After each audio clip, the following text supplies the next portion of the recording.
Қалайсыздар? Бізде бүгін екінші тақырып ең үлкен ортақ бөлгіш және ең кіші ортақ еселікке арналған. Бірінші есеп 134 және 128 сандардың ең үлкен ортақ бөлгішінің 6-ға көбейтіндісін табыңыз. Біріншісін істейміз. Ең үлкен ортақ бөлгішті табыңыз. 134 және 128 деген сандар. Осыдан шыққан жауапты 6-ға көбейту керекпіз. Ұмытып кетпеу керекпіз, жақсы ма? Біріншісін істейміз. Әр санды жеке-жеке көбейткіштерге жіктейміз. 2-ке бөлеміз 72, 2-ке бөлеміз 36, 2-ке бөлеміз 18, 2-ке бөлеміз 9, 3-ке бөлеміз 3, 3-ке бөлеміз 1. Әне міне 134 деген санды толықтай жіктеп шықтық. Келесі 128, 2-ке бөлеміз 64, 2-ке бөлеміз 32, 2-ке бөлеміз 16, 2-ке бөлеміз 8, 2-ке бөлеміз 4, 2-ке бөлеміз 2, 2-ке бөлеміз 1. Жазып жатыр. Ең үлкен ортақ бөлгіш тапқан кезде не істейміз? Екі жақта да қайталанатын сан табамыз. Ол бізде 2 жазып қоямыз. Тағы да 2 бар. Жазып қоямыз. Тағы да 2 бар. Жазып қоямыз. Тағы да 2 бар. Жазып қоямыз. Мына жақта 3, мына жақта 3 жоқ. Мына жақта 2, бірақ мына жақта 2 жоқ.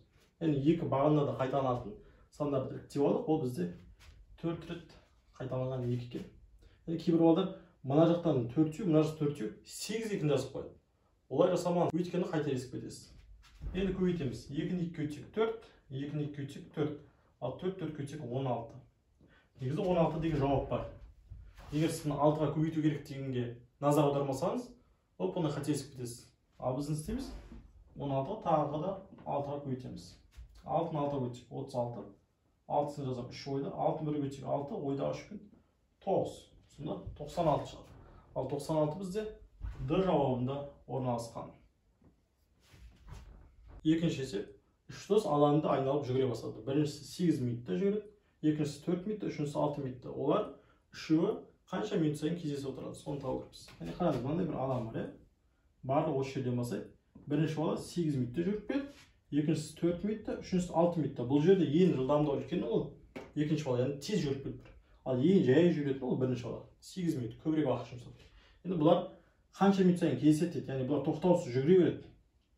Бастапқы нүктеде қашан кездесетінін табу үшін біз бұлардың ең кіші ортақ еселігін табамыз. Естеріңізде болсын. Бұндай есеп бізде көп. Бұл ништада да КТЛ-да да келеді. Яғни біз 8-дің, 4-тің, 6-ның ең кіші ортақ еселігін табамыз. Осы сан біздің шешім болады. Қалай табамыз біз? Әр санды жеке-жеке жіктейміз. 8 2-ке бөлесін 4, 4 2-ке бөлесін 2, 2-ні 2-ке бөлесін 1.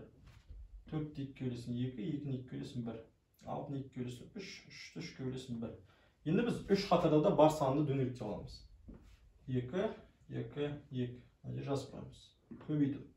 Тағы да 3 қатарда сан бар ма қайталанған? Ондай сан жоқ. Енді біз 2 қатарда қайталанған санды іздейміз. Ол міне, мына 2 қатарда 2 қайталанған. 2-ні дөңгелектеп қоямыз, тағы да көбейту. 2-ні жазамыз. Көбейту белгісі бар. Яғни шатасып кетпеу үшін ғой. Кейін мына бірінші қатарда қалып қалған сан жазамыз. Ол 2. Екінші қатарда ешқандай сан қалған жоқ. Үшінші қатарда 3 қалып қойды. Осы сандарды бір-біріне көбейтіп шығайық. 2-ні 2-ке өтсек 4, 2-ні 3-ке өтсек 6, 4-ті 6-ға өтсек 24. 24 бізде С жауабында орналасқан. Яғни әрбір 24 минут сайын балалар осы жерде кездесе береді. Енді қараңызшы. 24 минутта мына бала 3 айналым жасайды. 24 минутта мына бала 6 айналым жасайды. 24 минутта мына бала 4 айналым жасайды. Дұрыс, ең көп жүгіріп түсетін екінші бала. Жылдамдығы көп болсын 6 рет ашады. Яғни барлығы бірге бастайды. Мына екінші бала 6 рет айналып келіп тоқтаған кезде үшінші бала 4 рет айналып келіп жатыр. Бірінші бала 3-ші рет айналып кетеді. Сол кезде олар бастапқы нүктеде қайтадан кездеседі. Бұндай есептердің сөзі ауысып келе береді. Велосипедшілер жүрді, автобус жолға шықты, пойыздар деген сияқты. Яғни 3 немесе 2 жағдай ұсынады. Сосын солардың ортақ қанша минут сайын кездесетінін, немесе қанша сағат сайын кездесетінін сұрап тұрады. Ол кезде біз ең кіші ортақ есепті қолданамыз. Үшінші есеп, ұзындығы 8, ені 4 см болатын тіктірткіштарға қалтқысыз бөлігі болатын квадраттың ең қысқа периметрін табу керекпіз. Бұл жерде ең басты сөз ол квадрат. Квадрат дегеніміз не ол? Барлық қабырғасы тең, тік төртбұрыш. Рас ма?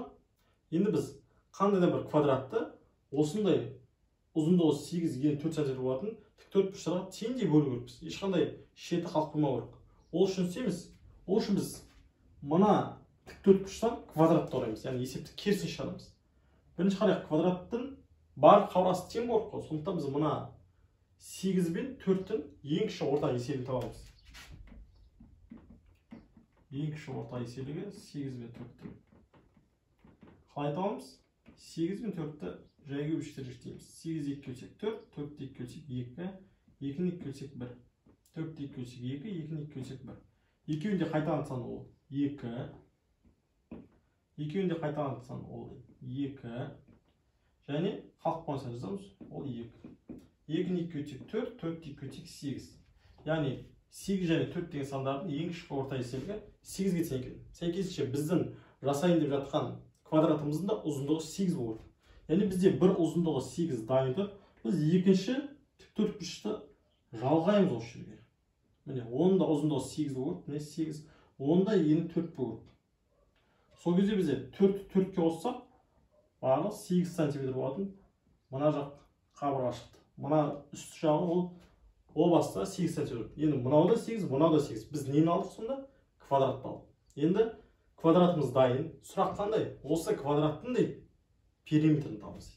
Периметр дегеніміз не ол? Квадраттың. Ол бір қабырғасын 4-ке көбейтсек жеткілікті. Немесе бір қабырғасы өз-өзіне 4 қосамыз. 4 көбейту бір қабырғасы ол 8-ге тең.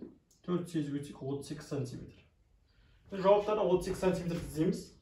38 см жоқ, бірақ 3,12 дециметр екен.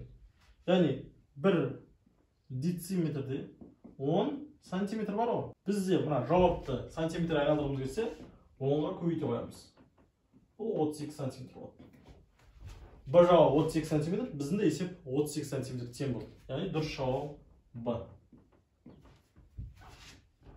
Есеп шықты. Енді қараңыз, бұндай квадраттар жасай беруге болады. Бұдан да үлкен болып не. Мына жағын бүйтіп сол жібересіз, мына жағын сол жібересіз, мынадан да былай сол жібересіз. Мынандай үлкен квадрат жасауымызға болады. Осындай кішкентай ұзындығы 8, ені 4 см болатын тік төртбұрыштардан. Осындайда. Бірақ бұл ең қысқасы емес. Бұл үлкейе береді.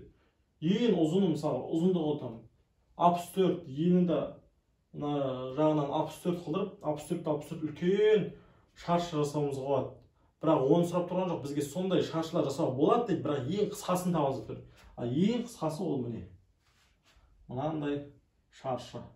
Оның бір қабырғасы ұзын табу үшін біз ең кіші орта есепке жүгіндік. Төртінші есеп, төмендегі нұсқалардың қайсысында ең үлкен ортақ бөлгіші 1-ге тең болады. Ол үшін біз жеке-жеке табу керекпіз. Мысалға, А нұсқасы қарайық. 14 пен 21. 14-ті 2 бөлеміз 7, 7-ні 7 бөлеміз 1. 21-ді 3 бөлеміз 7, 7-ні 7 бөлеміз 1. Екеуінде де қайтадан сан бар ма? Бар. Ол 7. Яғни, бірінші нұсқада ең үлкен ортақ бөлгіш ол бізде 7-ге тең. Сондықтан ол 1-ге тең емес, бұл жауапты алмаймыз. Екінші 8 бен 44-тің тексерейік. 8 2 бөлеміз 4, 4 2 бөлеміз 2, 2 2 бөлеміз 1. 44 2 бөлеміз 22, 22-ні 2 бөлеміз 11, 11-ді 11 бөлеміз 1. Екеуінде қайтадан сандар іздейміз. Ол 2. Ол 2. Және бітті. Мына жақта 2 бар, бірақ мына жақта 2 жоқ. Мына жақта 11 бар, бірақ мына жақта 11 жоқ. Екеуінде қайтадан сан таптық. Көбейтеміз бір-біріне. 4. Яғни 8 және 44 деген сандардың ең үлкен ортақ бөлгіші ол 4-ге тең екен. Ал бізге қайсында 1-ге тең деп тұр. Сондықтан біз бұл жауапты да алмаймыз. 18 бен 24 тексерейік. 2-ге бөлеміз 9, 3-ге бөлеміз 3, 3-ге бөлеміз 1. 2-ге бөлеміз 12, 2-ге бөлеміз 6, 2-ге бөлеміз 3, 3-ге бөлеміз 1. Енді екеуінде де қайтадан сандарды іздейміз. Ол бізде 2. Ол бізде 3. Мына жақта 3 бар, бірақ мына жақта 3 жоқ. Мына жақта 2 бар, бірақ мына жақта 2 жоқ. Сонымен бітті. Енді бұл екі санды өзара көбейтеміз. 6-ға тең. Яғни 18 және 24 деген сандардың ең үлкен ортақ бөлгіші ол 6-ға тең екен. Ал бізге 1 болу керек, сондықтан бұл жауапты алмаймыз. Біз ені тексеріп жіберейік. 20 мен 30-ды. 20-ны 2-ге бөлесің 10, 10-ды 2-ге бөлесің 5, 5-ті 5-ге бөлесің 1. 32 үлесін 15, 15 3-ке үлесін 5, 5-ті 5-ке үлесін 1. Екеуіне де қайтадан сан ол 2 және 5. Мына жақта 2 бар, бірақ мына жақта 2 жоқ, мына жақта 3 бар, бірақ мына жақта 3 жоқ. Екі санды өзара көбейтсек 10-ға тең болады. Сонда 20 және 30 деген сандардың ең үлкен ортақ бөлгіші ол 10-ға тең. Ал бізде 1-ге тең болу керек, сондықтан бұл жауапты алмаймыз. Соң қалып қалған жауап Д. Бір ғана сұхбат және ол дұрыс. Енді не үшін дұрыс екенін дәлелдеп көрейік. 15-ті бөлеміз. 3-ке бөлсек 5, 5-ке бөлсек 1. 22-ні бөлеміз. 2-ке бөлсек 11, 11-ге бөлсек 1. Мына жақта 3 пен 5 бар, бірақ мына жақта 3 пен 5 жоқ. Мына жақта 2 мен 11 бар, бірақ мына жақта 2 мен 11 жоқ. Яғни 15 қандай сандарға бөлінеді, айтыңызшы. 15 сонда 1-ге бөлінеді, 3-ке бөлінеді, 5-ке бөлінеді, 15-ке бөлінеді. 22 1-ге бөлінеді, 2-ке бөлінеді, 11-ге бөлінеді, 22-ке бөлінеді. Екеуінде де ортақ сан ол бір ғана ортақ бөлгіш, ол 1 деген сан. Сондықтан 15 пен 22 деген сандардың ең үлкен ортақ бөлгіші ол тек 1 деген сан болады. Және бізге де сұрап тұр, мына нұсқаның ішінде қайсының ең үлкен ортақ бөлгіші 1-ге тең деп. Сонда біз Д-ны белгілейміз. Сіз бұл есепті шығара алдыңыз ба? Қай нұсқаны таңдадыңыз? Бізге пікірге қалдыңыз. 5-ші есеп. Ең кіші орта есепті табу керек. 15 пен 25 деген сандардың. Ол үшін істейміз. Екі санды жай бөлшектерге жіктейміз. 15 3-ке бөлсек 5, 5-ті 5-ке бөлсек 1. 25-ті 5-ке бөлсек 5, 5-ті 5-ке бөлсек 1. Екеуіне де қайтадан санды іздейміз бірінші. Ол 5. Тағы қайтадан сан жоқ. Қалып қалған сандар жазамыз. Бірінші бағанда 3, екінші бағанда 5. 5-ті 5-ке өтейік 25. Енді 25 3-ке өтейік 75 болады. Яғни мына екі санның 15 пен 25 ең кіші орта есебі ол 75-ке тең екен. 75 бізде С жауабында орналасқан.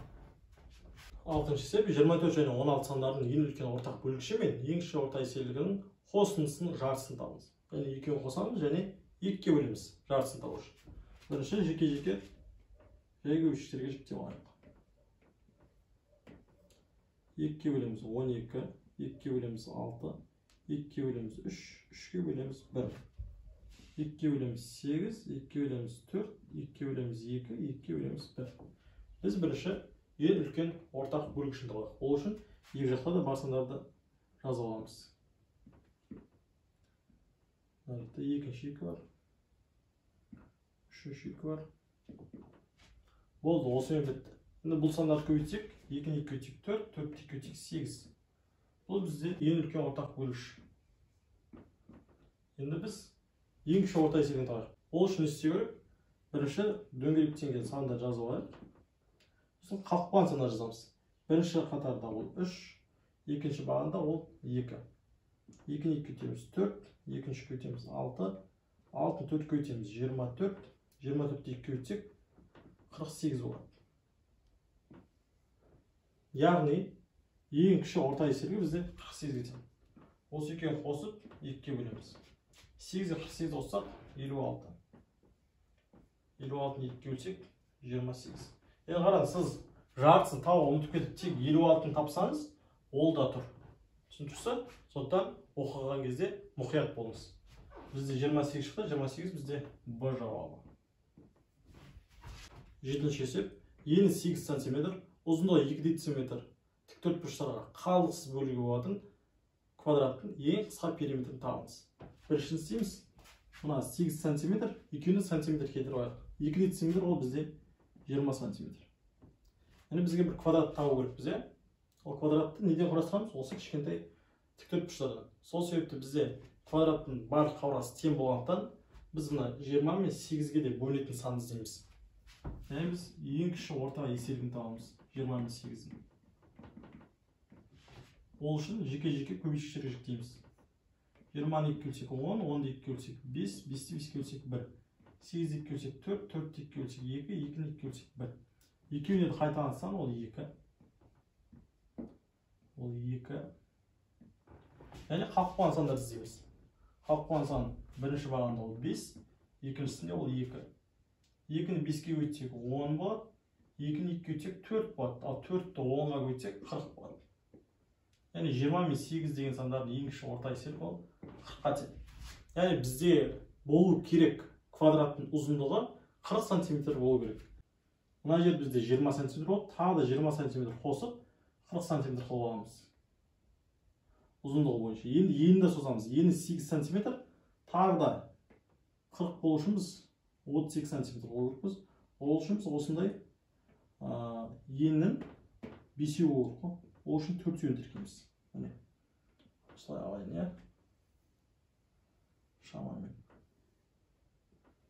Мен суретім кішкене әдемі болмай қалды. Егер бұның бәрін кәдімгі параққа салсаңыз, өте әдемі шығады. Қараңыз, мына жақта ұзындығы бойынша 2-еуін алдық. 20-20-дан 40 сантиметрге тең. Ені бойынша 5-еуін алдық. 8 сантиметрден. 1, 2, 3, 4, 5, 8, 5 көйтсек 40 сантиметр. Сонда осы тіктөртбұрыштан жасай алатын ең кішкентай квадратымыздың ұзындығы 40-та 40 болады екен. Енді осының периметрін табу үшін істейміз. Периметрдің формуласы 4-ті көйтеміз 1 қабырғасына. 4-ті көйтеміз 1 қабырғасы 40-қа тең. Болады 160 сантиметр. Енді жауаптардан 160 сантиметр іздейік. Мына жер сантиметрмен тек Е жауабы берілген 16 сантиметр. Ол бізге керек емес. Біз не істейміз? 1 дециметрде 10 сантиметр бар екен білеміз. Сол себепті дециметр дегендерді 10-ға көйтейік. Мына 10-ға көйтсек 16 сантиметр. Мынаны 10-ға көйтсек 160 сантиметр. Бізге де керегі 160 сантиметр. Яғни дұрыс жауап сонда С екен. Кейде қараңыз, осындай есептер былай сұрайды. Осындай квадратты жасау үшін қанша тіктөртбұрышты қолданамыз деп. Ол кезде санайсыз жеке-жеке. 1-еу, 2-еу, 3-еу, 4-еу, 5-еу, 6-еу, 7-еу, 8, 9, 10 қолданады екенбіз. Мана сызық бұл бізге керек емес, қайта сызған кезде. Сонда осындай кішкентай квадраттардың 10-ын пайдаланып біз ең қысқа периметрлі квадратты сыза алады екенбіз. 8-ші есеп. Ең кіші орта есепті алырмыз. 60, 24, 40 деген сандар. Ол үшін істейміз, жеке-жеке жай көпшестерге жіктейміз.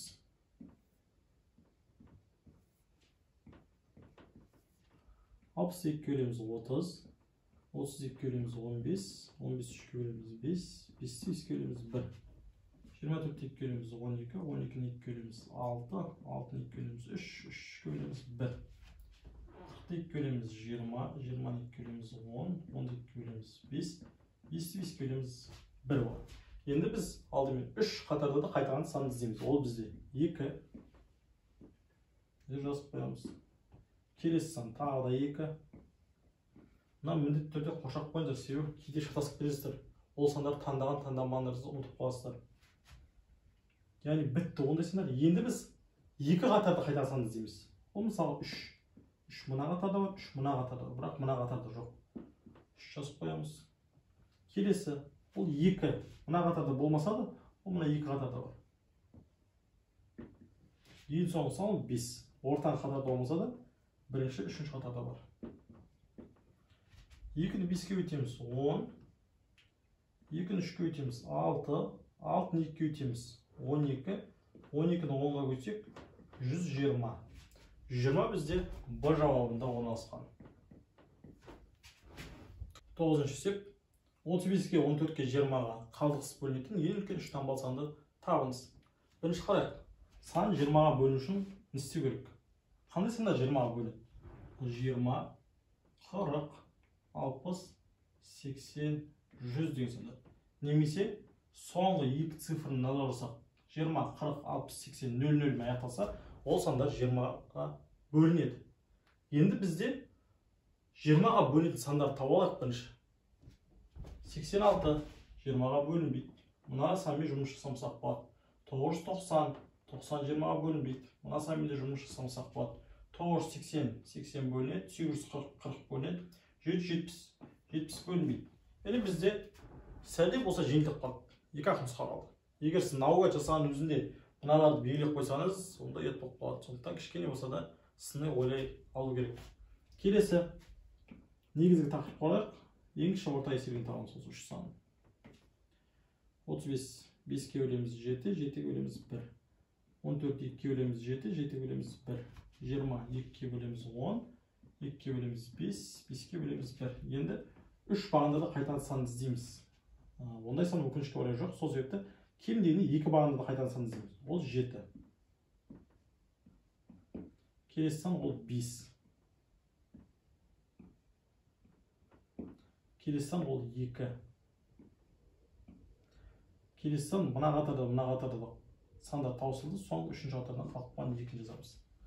5 2'ye өтсек 10, 7'ні 2'ye өтсек 14, 14'ті 10'ға өтсек 140. Яғни 35'ке де 14'ке де 20'ға да бөлінеді. Ең кіші сан ол 140. Енді біздің мына екі санымыз 140'қа бөліну керек. Соны тексереміз. Тексерейік. 840 140'қа бөліне ме? 6'дан берейік. 6 0'ға өтсек 0, 6 4'ге өтсек 24, 4'ін жазам 2 ойда. 6 1'ге өтсек 6, ойдағы 2 мен 8. 840'та 0 қалды. Яғни 6 шығады. 840 бөлінеді екен. Енді 980'ді тексерейік. Егер 980 бөлінбей қалса, онда біз 840'ты таңдаймыз. 980. 140'қа бөлішін 7'ден 1 көрейік. 7 0'ге өтсек 0, 7 4'ге өтсек 28, 8'ін жазам 2 ойда, 7 1'ге өтсек 7, ойда 2 мен 9. 980 0 қалды. Яғни 980 деген санда бөлінеді, 840 деген санда бөлінеді. Яғни 980-де 840'та 35'ке, 14'ке, 20'ға да бөлінеді. Енді осы сандардың ішіндегі ең үлкен таңдаңыз дегесін біз С жауабын таңдаймыз. 10-шы есеп. Квадрат тәріздес еден жасау үшін өлшемі 10 және 15 см болатын тіктөртбұрыш пластиналардан кем дегенде нешеуін алу керек? Бірінші біз квадрат жасау үшін не істейміз? 15-ке де 10'ға да бөлетін санды табамыз. Яғни 15 пен 10-ның ең кіші орта есебін табамыз. Ол үшін біз жеке-жеке көбейткіштерге жіктейміз. 15 3'ке бөлсек 5, 5'ті 5'ке бөлсек 1, 10'ды 2'ке бөлсек 5, 5'ті 5'ке бөлсек 1. Енді екеуіне қайталаған санды іздейміз. Ол бізде 5. Тағы ондай сан жоқ. Енді қалып қалған сандар іздейміз. Ол біріншісінде 3, екіншісінде 2. 5'ті 2'ке өтеміз 10, 13'ке өтеміз 30. Сонда 15 және 10 деген сандардың ең кіші орта есебі 30 екен. Бізде осылай кішкентай тіктөртбұрыштардың квадрат жасау үшін ол квадраттың ұзындығы 30 болу керек. Бізде бір жағы 15, 30 болу үшін тағы бір тіктөртбұрыш жалғаймыз. 15. 15-те 15 қанша болады? 30 болады. Енді енін қарасақ, бізде 10, 30 болу үшін тағы екеуін жалғаймыз. Осыларды біріктірейік. Сонда осылай бізде квадрат пайда болады. 30, мына жақта 10 үшімізде 30, 30-да 30 болады квадрат. Енді осының алдыңғы есептерде бізде периметр сұрап тұрған болса, бұл жерде периметр емес, осыны жасау үшін квадратты қанша пластина қолданылды деп тұр. Сондықтан біз мына тіктөртбұрыштерді санаймыз. 1, 2, 3, 4, 5, 6. 6 пластина қолданылған екен. 6 бізде Д жауабында орналасқан. 11-ші есеп. Айбек әрбір 25 минут сайын, Баубек әрбір 45 минут сайын бір кесе сүттен ішіп отыр. Егер екеуі бірдей уақытта бір кеседен сүт ішсе, бұл жағдай қанша уақыттан кейін қайталанады? Яғни біз бұны ең кіші ортаға есебі арқылы шығарамыз. 45 пен 25-тің ең кіші орта есебін табу көреміз. Ол үшін істейміз, екеуінде жайғы өлшіктерге жіктейміз. 25-ті 5-ке бөлсек 5, 5-ті 5-ке бөлсек 1. 45 3-ке бөлсек 15, 15 3-ке бөлсек 5, 5-ті 5-ке бөлсек 1. Енді екі жақта да бар санды табамыз, ол 5. Енді тағы да қайталанған санды іздейміз, ондай жоқ. Сол себепті қалып қалған сандар жазамыз. Бірінші қатарда 5, екінші қатарда 2 3. Енді көбейтеміз. 5-ті 5-ке өтсек 25, 3-ке өтсек 9. Енді 25-ті 9-ға өтеміз. 9-ды 5-ке өтсек 45, 5-ін жазамыз 4 ойда. 9-ды 2-ке өтсек 18, оған 4 қоссақ 225. Яғни бұл екі санның ең кіші орта есебі 225-ке тең. Яғни бұлар әрбір 225 минут сайын сүт ішіп отырады. Енді біз бұны сағатқа айналдыру керекпіз. Себебі жауапта бізде 3 сағат 45 минут, 2 сағат 15 минут, 2 сағат 45 минут, 1 сағат 30 минут, 2 сағат 30 минут болып берілген. 1 сағатта қанша минут бар? Әрине 60 минут. Сол себепті біз бұны 60-қа бөлеміз. 3-тен берейік. 3-тен өрге өтсек 0, 3-ті 6-ға өтсек 18. 5-тен 0 жазсақ 5, 2-ден 8 алсам қарсы түсеміз, 12-ден 8 жазсақ 4, мына 2 бір оқпады, 1-ден 1 жазсақ 0. Сонда 3 бүтін 45 қалдық қалды. Дұрыс па? Бұл дегеніміз нені білдіреді? 3 сағат 45 минутты білдіреді. 225 минут дегеніміз ол 3 сағат 45 минут. Қараңыз, 3 сағатта 60 минуттан 180 минут па? Осы 180-ге қоссақ 45-ті қайдан 225 минут шығады. Жауаптардың ішінде 3 сағат 45 минут ол бізде А жауабында көрсетілген. 12-ші есеп 250 және 375 сандарының ең үлкен ортақ бөлгішінің 5-тен 3 бөлігін табыңыз. Ол үшін алдымен ең үлкен ортақ бөлгішті алайық. Яғни сандарды көбейтгіштерге жіктейміз. 250-ді 2-ге бөлсек 125, 25-ті 5-ге бөлсек 25, 25-ті 5-ге бөлсек 5, 5-ті 5-ге бөлсек 1. 375, біз бұны 3-ге бөлсек болады, 125, 5-ге бөлсек 25, 5-ге бөлсек 5, 5-ге бөлсек 1. Енді қараңыз, екінде де бар сандарды іздейміз. Ол бізде 5, ол тағы да 5, және үшінші рет 5. 5-ті 5-ге бөлсек 25, ал 25-ті 5-ге бөлсек 125. Яғни, ең үлкен ортақ бөлгіші бізде 125-ге тең екен. Бізге 10 сұрап тұрған жоқ. Бірақ 125-ге жауап тұр. Бізге осы 125-тің 5-тен 3 бөлігін табыңыз деді. Ол не деген сөз? 5 бөлікке бөлеміз де 3 бөлігін аламыз. Яғни 125-ті көбейтеміз 5-тен 3-ке. Біз бірінші 5-ке бөлейік, яғни қысқартайық. 5-ті 5-ге бөлсек 1, 125-ті 5-ге бөлсек 25. Енді 25-ті 3-ке көбейтейік. Болады 75. 75 бізде Д жауабында орналасқан. 13-ші есеп. Бірінші сағат 40 минут сайын, екінші сағат 15 минут сайын, үшінші сағат 25 минут сайын қоңырау соғады. Бұлардың барлығы бірге сағат 17:00-де қоңырау соқты. Екінші рет барлығы бірге сағат нешеде қоңырау соғады. Біріншісін істейміз. Бұл 3 санға да бөлінетін санды табу керекпіз. Ол үшін біз ең кіші орта еселікке жүгінеміз.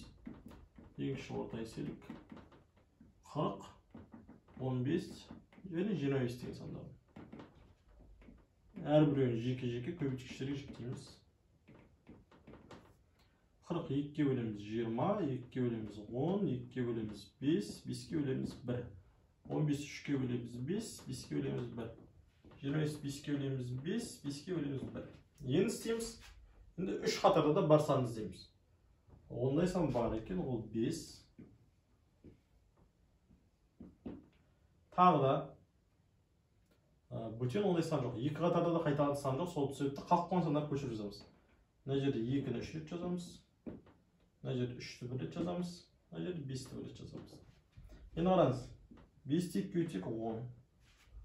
Мына 2-ні 5-ге бөлсек 10.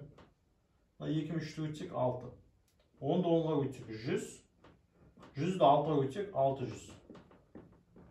Сонда мына 40, 15, 25 деген 3 санның ең кіші орта еселігі 600. Яғни бұл сағатта 600 минуттан кейін тағы да бірге шырылдайды. Ал 600 минут ол қанша сағат? 600 минутты бөлеміз 60-ға, бірден береміз 60, 0, 0 түседі. Яғни 600 минут ол 10 сағат. Яғни сағатқа 17:00 болса, 10 сағаттан кейін бұл процесс қайталанады. 10 сағаттан кейін неше болады, соны табу керекпіз. Бізде көбісі 10 сағат деген кезде сыны белгілі қателесіп кетеді. 17:00 10 болса 5:00 десек. Сіз ондай қатеге жібердіңіз бе? Қателескен жоқсыз. Көп байқадым осыны. Ол егер 12 сағаттан кейін десе, иә, 5:00 болады. Бірақ ол жерде 10 сағат сұрап тұр. Сондықтан басқаша. Яғни 12 сағаттан кейін бұл 05:00 болады. Бірақ бізге 12 сағат емес, 10 сағат сұрап тұрғандықтан біз мынадан 2 сағат шегеріп тек. Бұл болады 03:00. Сағат 03:00-де бізде сағаттарымыз қайтадан екінші рет шырылдайды. 03:00 бізде Е жауабы. Мына 15:00 дегенде сізде шатастыруға берілген. Яғни күндізгі 15:00 емес, ол кезде ол 22 сағаттан кейін болады. Бізге 10 сағат сұрап тұр, сондықтан Е жауабы. Немесе қараңызшы, 17, 24 болу үшін неше жетпей тұр? 7 жетпей тұр, 17-ге 7-ні алсақ 24 болады, сол кезде 3 сағат запас қалады. 24:00 ол 00, яғни түнгі сағат 12, оған 3 сағатымыз болса, қайтадан 3:00 шығады. Әртүрлі жолмен шығара беруге болады. Сіз бұл есепте қателестіңіз бе? Маған пікірге қалдырыңыз. 14-ші есеп.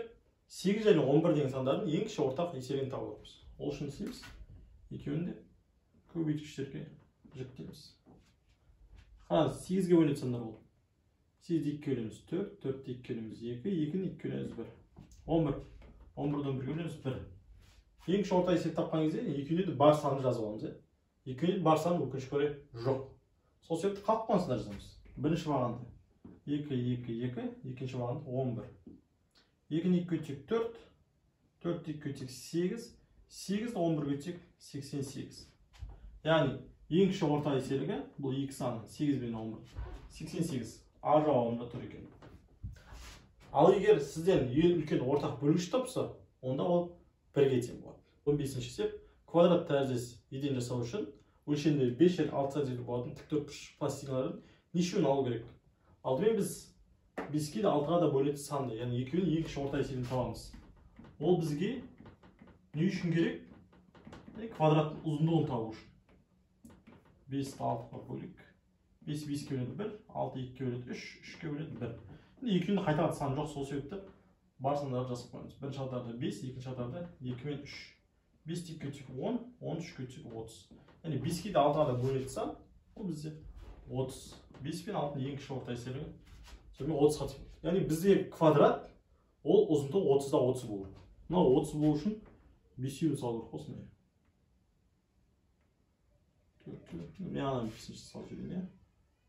Ал ені бойынша мына жер 5, 30 болу үшін бізге 6-ын салу керек. Тағы 5-еуін салу керек. 3, 4, 5. Мына түсірейік.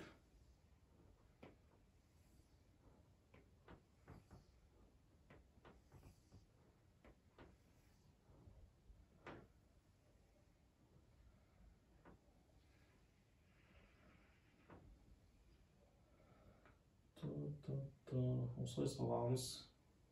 Енді қараңыз, бізде сұрақтар көбіне екі түрлі болып кетті. Біреуінде сұрайды, осы пайда болған квадраттың ең қысқа периметрін табыңыз. Мынау 30-ға тең, 34-ге өтесіз 120 сантиметр. Енді екінші сұрақ, осы пайда болған квадратқа қанша тіктөртбұрыш керек? Міне 1, 2, 3, 4, 5, 6, 7, 8, 9, 10, 11, 12, 13, 14, 15, 16, 17, 18, 19, 20, 21, 22, 23, 24, 25, 26, 27, 28, 29, 30. 30 пластинка керек. Бұл бізде Б жауабы. Енді мен үшін бұлай жаздым. Негізі бұлай да шығара салуға болады. Қараңыз. Ұзындығы бойынша 1, 2, 3, 4, 5 керек. Ені бойынша 1, 2, 3, 4, 5, 6 керек. 6-ны 5-ге өтеміз. 30 керек. Бұлай да шығарсаңыз болады. Енді сізге түсініктірек болсын деп осылай жаздым.